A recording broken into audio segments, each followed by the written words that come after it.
In some instances, the pandemic has forced sports organizations in our communities to embrace digital programming. But while technology has allowed us to stay connected and helped keep our youth active, it's also increased our children's screen time. And that's a conversation that's important to have right now. Sport and the virtual pivot through the pandemic, and joining me are panelists, all of them members of Canada's Sports Hall of Fame. Stephanie Dixon is in Whitehorse, the Yukon. She'll be the chef de mission for Team Canada at the 2021 Paralympic Games. Kyle Shewfelt is in Calgary, Alberta. He owns and operates Kyle Shewfelt Gymnastics, a recreational gymnastics facility in Calgary. Beckie Scott is in Canmore, Alberta. Beckie is the former chair of the World Anti-Doping Agency's Athletes Commission, and she's also the founder and CEO of Spirit North, which is empowering Indigenous youth through sport. All right, let's consider this: the virtual pivot by sport through the pandemic. How effective and how creative have we been? You know, Scott, I'm so impressed at the creativity that I've seen coming out of this pandemic. But I think that especially the adaptations that's happening from a technological standpoint and things shifting online, there's going to be pros and cons to that. I think that a lot of us are a bit screen time burnt out. And, you know, the disability community can be an isolated community. And so, you know, not getting that face-to-face time can be really, really challenging. So I think that, you know, there's pros and cons to the adaptations that we've seen from a digital standpoint, but I've been really impressed at the creativity and resilience that I've seen from Paralympians. Kyle, your gymnasium has been shut down for a period of time. There are those who say this virtual expression of sport has allowed greater accessibility, greater affordability. Do you buy that, Kyle? Well, we've been shut down in March through to July, and now we're shut down again. And to be completely honest, it's been very challenging to offer a truly valuable programming experience virtually. When we first got shut down in March, we tried to adapt and to do that pivot for our members. But we are a foundations focused facility. So we're focused solely on the recreational side of the sport. And a big part of the value add is the interaction, the in-person interaction with the coach and being a part of the group and interacting. There's a social aspect to it as well. Being in the big gym with 30-foot ceilings and 10,000s of square feet and all of the colorful equipment. There's also the safety issue. And what we found is when we first started to try to do that virtual pivot, kids were doing cartwheels into their TVs and into their coffee tables. And it just didn't feel like a safe offering for us. So we actually put a stop to it on our end. It felt like it wasn't really meeting the expectations of the parents. We didn't feel right taking money from people to be able to do this virtual programming. And so for us, we've realized that the true value of our experience is really in person. That's where we make those connections. Beckie, from your standpoint at Spirit North, there must be an opportunity here that even though some people can express sport virtually in the digital world, this may in effect force children outdoors and to express sport in the great wilds of Canada. I mean, that might be an opportunity, mightn't it? Indeed, Scott. And, you know, I think we had challenges, but definitely sort of on the opposite scale to Kyle, in that our programs are all outdoors and land-based. So we had the advantage of being able to physically distance and being encouraged by health professionals, you know, to get outside, get active, be outside. The challenge for us, though, is, as you know, Kyle pointed out, is that most of our programs are peer-to-peer or relationship-based. So that was really a difficult task to accomplish in order, you know, to maintain that same strength of relationships. So we did have to adjust. We did have to pivot and offer programs in a different capacity, but we were still able to encourage kids to get outside and be active and do the programs outside. Do you ever worry, Stephanie, that, you know, we are putting children onto their tablets through this virtual expression of sport during the pandemic. And that not only, I mean, it's a problem because they're on the tablet, but they are also increasingly isolated away from their peers. And how do you get over that? Oh, it's such a tough one, Scott. I mean, I've never been more grateful for technology through this pandemic because we're able to still connect and to be able to have conversations like we're having right now. But at the same time, I have never been so frustrated with the amount of screen time that kids are having. So it really is such a hard one to really grasp. So I think when we finish this pandemic and get to the other side of it, I think we'll be more grateful for the face-to-face time that we have, but we can't underestimate the impact that this has had on the mental health of kids. And so I think that we can't just go back, oh, everything's great, we're going to go back to normal. We have to make a plan. And, you know, this saying has been tossed around and I love it, build back better. And a part of those plans has to be to address the impact that has been made by so much screen time and so many feelings of isolation. Kyle, I know that you've been vocal about this, but you think that even during the pandemic and without the vaccine yet, you believe that sport can be delivered safely in a facility like yours. Can you talk about that? I truly can. I really feel that. So I'm going to give an example from my facility because that's all I can really speak to. But over the course of from July through to mid-November, we had a very serious set of protocols in place. We spent thousands of dollars on all of our social distancing markers, on hand sanitizer, on completely changing our system here at the facility. And we didn't have a single known exposure. We felt like we did everything within our power to control that. I feel that this is still going to be on for a while. You know, this isn't going to end tomorrow once the vaccine starts getting injected into people. So we have to figure out a way to have that balance. I can tell you there was a lot of joy in my facility over the course of those 4.5 months that we were running. There was smiling, happy kids and smiling, happy coaches. And there was connection and there was physicality and there was sweaty kids and they were moving their bodies. And there is value to that. So what I really want to happen as we move forward here is to not just pull the rug out, you know, from these facilities, from all the gyms and just say you have to close. We have to figure out a more balanced approach. If that's limiting numbers, I understand we can figure that out, but I don't want sport to be taken away entirely from kids. We need to be able to figure out a way to create that balance. Beckie, you deal with Indigenous youth and to an extent, they are a marginalized community, and sport is very important to their growth. And I'm wondering if the pandemic has had doubly a difficult effect on Indigenous youth and how you are going to bridge that gap going forward in light of what's happened. Yeah, absolutely, Scott. So, you know, when the lockdown first started to happen in mid-March, we pulled all of our programs and all of our coaches out immediately and seized all programming. But by May, by early spring, we were being contacted by communities with requests to please restart programming because there is such a need for kids to do something. And so we restarted programs alongside, you know, all of the policies and guidelines and health precautions that were available to us, so in the safest manner possible. And again, you know, speaking to the fact that we are outdoors and it's easy to physically distance. And as Stephanie mentioned, we were increasingly aware of the mental health impact that this was having on the kids in our programs, that the anxiety, the disruption, the isolation was going to be compounded even more so for children living in vulnerable and marginalized communities. Sport is, in light of the pandemic, trying to make this virtual pivot through the digital world.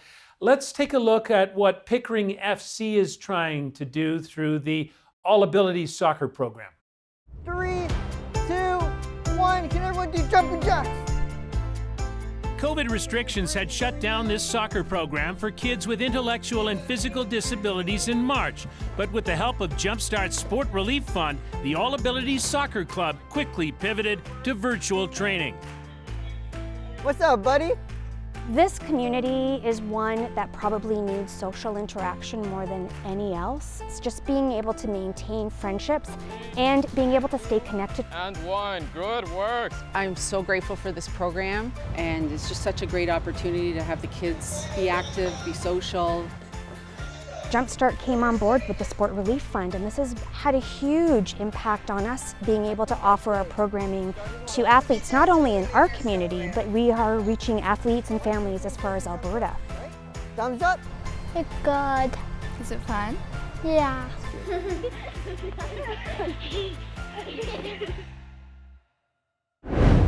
Tammy Lau-Gravlev of the All Abilities Soccer Program. Tammy, you have said that children with physical and intellectual disabilities may be most at risk. Why? I think that this population is already finding themselves in a state where socialization is difficult. Now that everybody is at home and having less physical contact and less interaction with other people, a big component for our program is fun, fitness, and being able to socialize with other people. And our athletes just aren't getting that right now. So now there are further restrictions in the province of Ontario when you're in Pickering. So Yes. therefore, what become the further challenges of delivering these programs virtually over an extended period of time? So I have a wonderful group of coaches that I work with. We have become very good at problem solving over the last 7-8 months. We're going to pivot our programming once again, offering more virtual opportunities to our athletes. We have several different programs that we offer. We have 2 new programs that we're supposed to start in January. So we'll be pivoting that to online programming. But of course, that's not a good way for a lot of our athletes to learn or feel engaged. 70% of our athletes have autism, and the virtual format is just not ideal for that population. Tammy, the spirit of what you're saying is that sport is essential to these young people. Why do you believe that so strongly? It's a way to stay connected. And within our program, with everybody's differences, everybody is accepted for who they are. We have wonderful mentoring going on between our coaches and our athletes, but we also have that same mentoring and friendship going on between athlete and volunteer, and then volunteer and coach. So it's not only an amazing program for our athletes, but for all of those other people that are connected with our program. It's just a way to stay connected, have fun, and feel included. Tammy, stay strong, and thanks so much for doing this. Thank you. Thanks for having me. Nothing but joy on the faces of those children as they engage with sport. How important is the connection that young people make through sport, and how essential is it to maintain that and build that back as we come through the pandemic? It's so critical. Sport is the foundation of so many relationships. Some of my best friends are still in my life, teammates that I trained with when I was a young boy. I still talk to my coach once a week. Sport is the center of a lot of people's lives. And so we have to do everything we can right now to ensure that we are staying connected and still fostering those relationships so that when we can actually see each other again and we can hug again and we can interact again in those close quarters, that we can pick up where we left off. Sport is about community. Sport brings us together. And so we have to do everything we can right now to ensure we are staying connected through sport. Beckie, you're the parent of 2 children. And you heard one of the parents say in that item about Pickering FC, we are so grateful for this virtual program of sport. But I mean, I would think that would be a sentiment that all parents of children who are trying to get into sport would feel, that we are grateful that our children have a place to go, a safe place to go. Is that a priority going forward? Yeah, absolutely. Like we have the lived experience here in our home of two children who had their sport programs and activities stopped as soon as COVID started, and seeing the impact on them. And it wasn't just the physicality of it and the impact on their physical health, but their mental health as well. That the loss of that little community that they had, the friendships, and we talk a lot about connection. It's connecting to their peers, but also their own potential and their abilities and their skills and their confidence and their sense of inclusion. We're heading into the winter. It's already there for you, Stephanie, in the Yukon, and so sport is going to have to occur to a certain extent indoors. And can you make it work? You're the coach of a swim club. Can you make it work indoors in your community in the winter? Absolutely, Scott. And to Kyle's point, that we get creative, we adapt, and we make things safe. And I think that we as organizations do have that ability, and we just need to be given guidelines and parameters and support. And so in my swim club, we wear masks on the pool deck. The lanes are now twice as wide, so no one is ever within 6 feet of each other. We coach from the shallow end so that they can stand 6 feet apart instead of crunched at the deep end, hanging onto the side of the pool. The story of my life has been adaptation. I'm no stranger to adaptation. No Paralympian is. And I think that we just have to really channel that and have, a lot of faith in humanity to come together to support each other, because the dangers of COVID are real, but the dangers of isolation are also real. Kyle, much of the talk has been through the pandemic a focus on getting professional and high-performance sport back online. What are your feelings about that? I mean, there's word the other day that the World Junior Hockey Tournament will occur in Edmonton as planned because the players can play in a bubble, and yet your gymnasium remains closed. Where are you with that? I have mixed feelings about it because I try to put myself back in the places when I was an actual competitive athlete and thinking about having to not be in the gym training right now. There's so many residual effects that happen. So I would certainly, if it was me right now, I would be trying to convince my coach to give me keys to the gym so I could sneak in and train without telling anybody. That's what I would have probably done right now as a high performance athlete if everything was closed, because I would be so afraid of everything I'd lose in the month away from the gym. You have to be in there actually doing it to keep yourself in that shape. But on the same page, I think recreational sport is really undervalued. And it's not just recreational sport, it affects and impacts lives. There's a very small percentage of people that are going to go to the high performance route. And I think we need to value in the community how much recreational sport does contribute. This is where we are finding the high performance athletes. There's an old saying, you don't know what you got till it's gone. And I wonder, Beckie, if we have come to value what sport means to all of our children's lives in light of the pandemic. I mean, we've seen what it's like when we don't have it. Are you hopeful that we value it more and that we'll focus more on what sport means in terms of fun and what it can add to the balance of our lives? I think as a society, we've really come to recognize the value that it has. And I think that will live beyond COVID, and it will continue to support us as a society. And those of us who are parents and work with youth or in community programs with kids, as you said, completely recognized the loss when it was taken away, and we have done everything in our power to protect it and bring it back. And I think we'll do everything we can going forward to hold on to it and ensure that it continues, because there is such a universal recognition of the value and the power of sport and what it brings to us. We all know what it brings and what value it has. I mean, it's been a huge part of all of our lives, but as we go back, and I'll leave the last word to Stephanie on this, what do you think is the major priority when we do get back to sport, when we can get back to sport? Well, I think, all of us here speaking today have alluded to, let's get back to sport as quickly as possible. So let's put our thinking caps on and figure out how to make participating in sport in person as safe as possible, because we don't want to lose that sense of community.